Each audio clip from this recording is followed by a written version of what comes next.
잘 버티나 싶던 코스닥 지수가 닷새 만에 하락합니다. 그래서 이번 주에 오름세를 나타냈던 부분들을 슬슬 반납하고 있는데요. 1% 정도까지 낙폭이 깊어져 있습니다. 코스피 지수도 0.6% 마이너스권인데요. 그러면 키워드 놓고 종목별로 분석을 해보겠습니다. 유한타증권의 박진혜 부장입니다. 안녕하세요. 네, 안녕하세요. 네, 오늘은 하락 분위기가 뚜렷합니다. 어떻게 보고 계셨나요? 네, 오늘은 어제 미국 시장 반도체 조정 흐름 속에서 중국의 갈륨과 게르마늄 수출과 관련되어 있는 부분들이 반도체주를 좀 압박하는 상황이었었는데요. 오늘 우리 시장도 장 초반부터 좀 반도체가 좀 약한 흐름 보실 수가 있겠고, 반도체 외 모든 소비주들이 지금 다 약하고 대부분 섹터들이 다 약합니다. 지금 가만 좀 자동차밖에 없는데요. 현대차, 기아 강세 속에서 최근에도 계속 이 방송 통해서도 말씀드렸습니다만 성화이텍, 화신 급등해주는 모습이고요. 덕양산업 쫓아가는 모습, 현대 위아, 만도도 쫓아가는 모습 보실 수가 있겠습니다.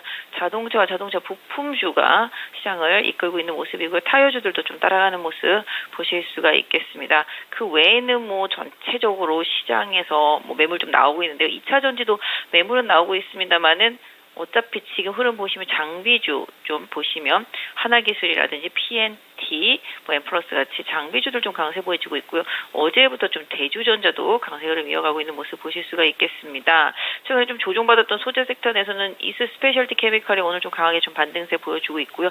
어제는 좀 리튬주들이 좀 많이 올랐고 어제 음극재 이런 것들 좀 많이 올랐었는데요. 오늘은 전체적으로 좀 차익시장 매물 속에서 매물 소화 과정을 좀 겪고 있다라고 보실 수가 있겠습니다. 나노신소재 같은 경우도 좀 조정을 받는 모습이고요. 하지만 2차 전지 안에서 좀 그래도 강세 보이는 중소형 소재주들은 좀 많이 눈에 띕니다. 아모그린텍도 상승세 보여주고 있다라고 말씀드릴 수가 있겠고, 솔루스 첨단 소재도 어제 이어서 반등 보여주고 있습니다. 어제 급등했던 롯데 에너지 솔루션 좀 차익 매물 나오는 모습이네요.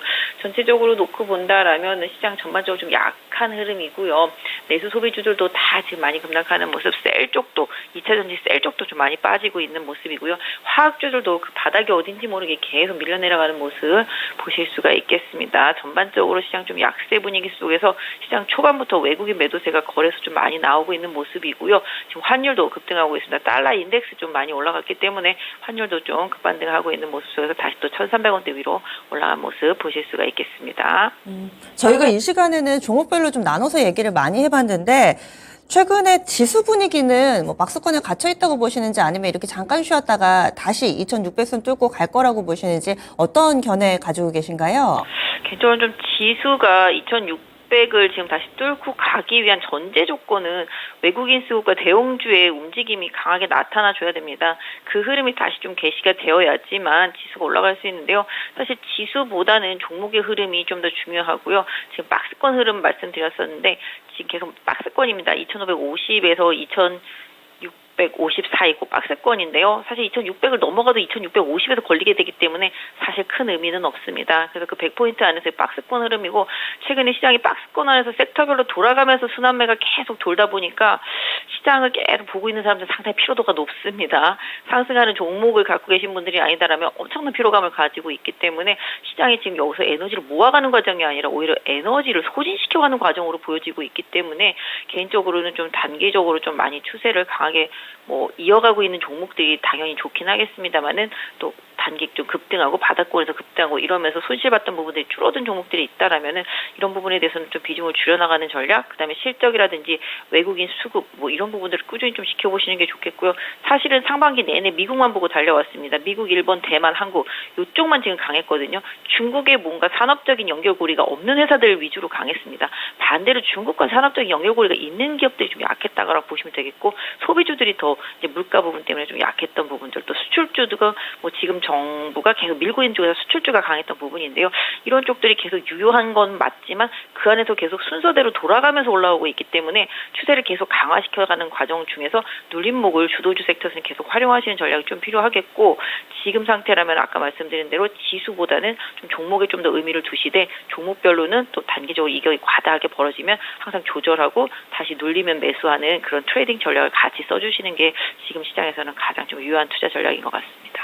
지수는 박스권으로 보시는군요. 그러면 종목 보겠습니다. 지수보다 종목이라고 하셨으니까 첫 번째 키워드 확인해 보겠습니다. 강한 쪽입니다. 오늘자 뭐니 해도 자동차입니다. 특히나 자동차 부품주들이 시장을 장악하고 있는 상황. 전체적으로 이렇게 약한 가운데 오르는 종목군들은 이 자동차 부품주들로 압축이 됩니다. 많이 강조해 주셨어요. 그리고 그 사이에 주가도 많이 올라 있습니다. 현재 시점에서는 어떤 판단 가능할까요? 네, 자동차 부품주들 계속 말씀을 드려왔죠. 지금 사실 오늘 환율이 강하게 올라오다 보니까 또 자동차 쪽으로 쏠림도 사실은 있습니다. 반도체나 2차 전지 이런 쪽들이 중국의 원재료와 관련되어 있는 부분에서 이슈에 노출되다 보니까 그거랑 상관없는 자동차 쪽으로 오히려 좀 수급이 쏠렸고, 또 환율이 올라오고 또 현대 기아차 실적이 좋다라는 게 알려지면서 그 밑에 있는 전기차와 자동차 부품주들 쪽으로 흐름이 쏠리고 있습니다. 예전에도 말씀드렸죠. 이제 전기차 부품주들, 자동차 부품주들 3대장이 있는데 화신, 성화이텍, 덕양산업인데요. 사실 최근에 화신이 먼저 움직였고 상대적으로 덜 올라서 성화이텍을 말씀드렸는데 오늘 성화이텍 급등하는 모습이 나오고 덕양산업도 쫓아가는 모습이 나오고 있습니다. 또 현대차 그룹 주들도 꾸준합니다. 지금 모비스 위아도 강하게 올라오고 있고요. 저 바닥권에서 움직임이 거의 없다가 최근에 올라오기 시작한 만도도 쫓아 올라가는 모습입니다. 그래서 전체적으로 현대차와 관련 있는 자동차 부품주들이 최근 시장 흐름에서 좀 쉬었다가 지금 올라오면서 다시 고점을 갱신하는 종목들이 많이 나타나고 있기 때문에 이런 부분들을 계속 노리고요. 오늘 사실 조금 화신이나 성화이텍 쫓아가기엔 살짝 늦은 감이 있기 때문에 후발주들 좀 덜 오른 종목들 좀 챙겨보시면 좋겠죠. 지금 만도도 그렇고요. 최근에 바닥선에서 올라오기 시작하는 현대 위아 이런 부분들도 좀 무겁지만 계속 좀 관심 있게 좀 보실 필요가 있는 섹터라고 생각을 합니다. 또 MS 오토텍 같은 경우도 지금 바닥에서 올라오죠.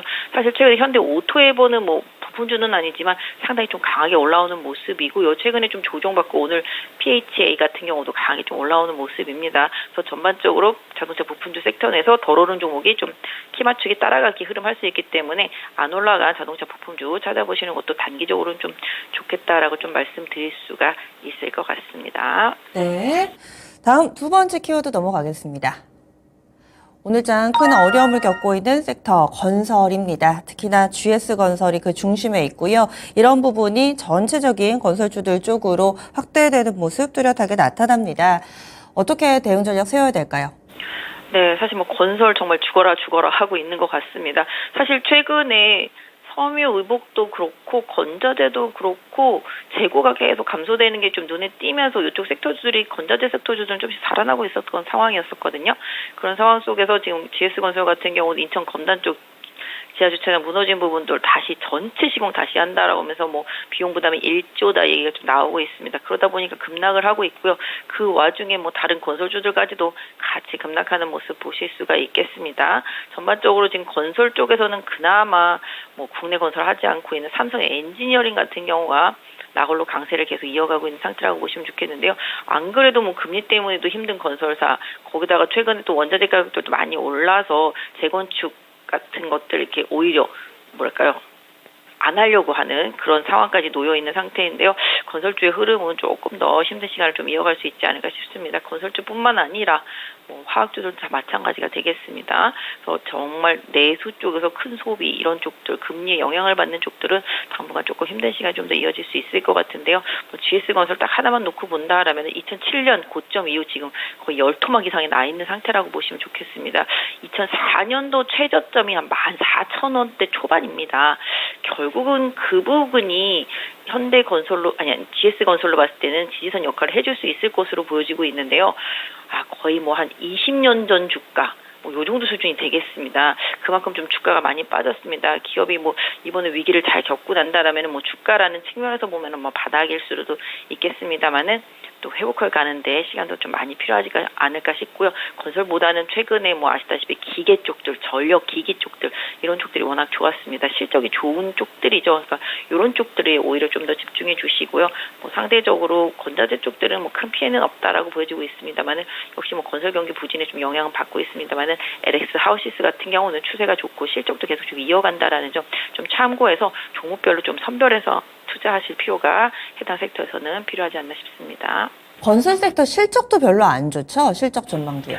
사실 실적 같은 경우는 해외 쪽에서 긍정적인 부분들이 좀 많이 있습니다. 사실 지금 삼성 엔지니어링도 워낙 잘 가고 있고 현대건설 같은 경우도 해외에서는 좀 실적이 좀 잘 나오고 있는 상태입니다.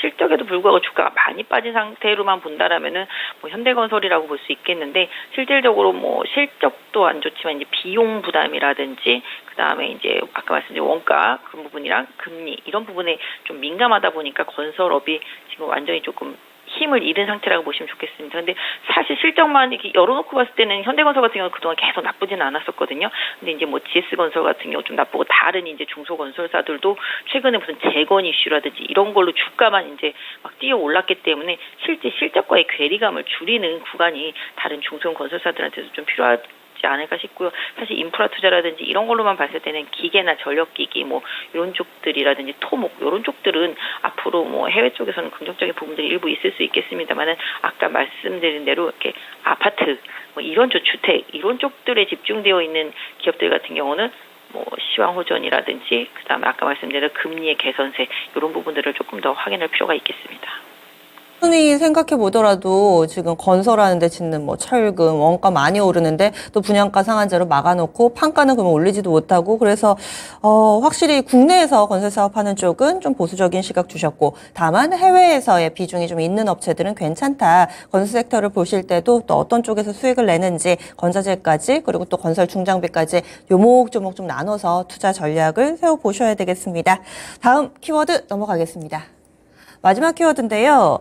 반도체하고 2차 전지 이쪽이 오늘 힘을 전혀 쓰지를 못합니다. 그리고 중소 화장품주들 몇몇 또 실적에 대한 기대로 상당히 좀 잘 갔던 종목이 오늘장 약세 흐름 보여주고 있는데요. 이 조정에 대비하는 우리들의 자세 어떻게 해야 될까요? 뭐 오늘은 그냥 다시 퍼렇다라고 보시면 좋겠습니다. 사실 최근에 시세를 강하게 낸 반도체라든지 의료 미용기기 그다음에 뭐 중소형 화장품 비롯해서 다 약세를 보여주고 있는 상태인데요. 전체적으로 차익실현 매물이 좀 나오고 있다라고 보실 수가 있겠고 그 과정 중에서 또 주도주들은 이격 조정이 끝나고 나면 다시 갈 수 있다라는 점도 염두에 두셔야 되겠습니다.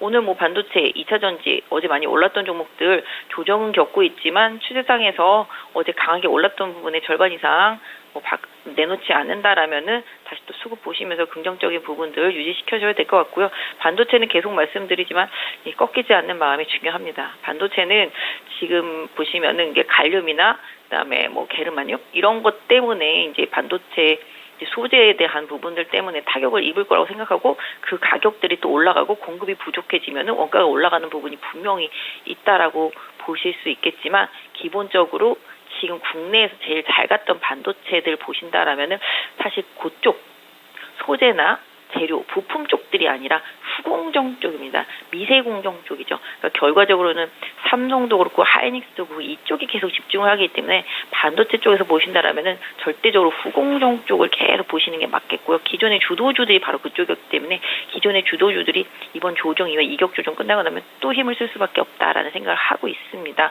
뭐 디램 같은 경우 가격의 감소폭이 점점 줄어들고 있고 재고도 이제 좀씩 줄고 있는 상태. 그다음에 삼성전자가 계속적으로 감산을 이어가고 있다라는 점, 이 부분이 반도체 섹터에 계속 긍정적이라고 보겠습니다. 그래서 지금은 조정이 오히려 나중에 싸게 살 수 있는 기회로 작용할 수 있다라는 점을 좀 염두에 두시고요. 뭐 조정폭은 분명히 뭐 확인해 볼 필요는 있겠습니다만은 추세를 계속 이어가던 종목들, 아까 말씀드린 비메모리 후공정 쪽들, 이런 쪽들, 패키징 쪽들, 이런 쪽들은 계속 관심을 두시고 기회를 노려보시는 전략을 말씀드리고 싶습니다. 는 꺾이지 않는 마음이 중요하다. 이렇게 또 강조를 해주시네요. 오늘 말씀은 여기까지 드릴게요. 오늘 시장이 좀 빠져서 이것저것 많이 질문을 드렸는데 자세하게 설명해 주셔서 고맙습니다. 네, 감사합니다. 네, 유한타증권의 박진희 부장이었습니다.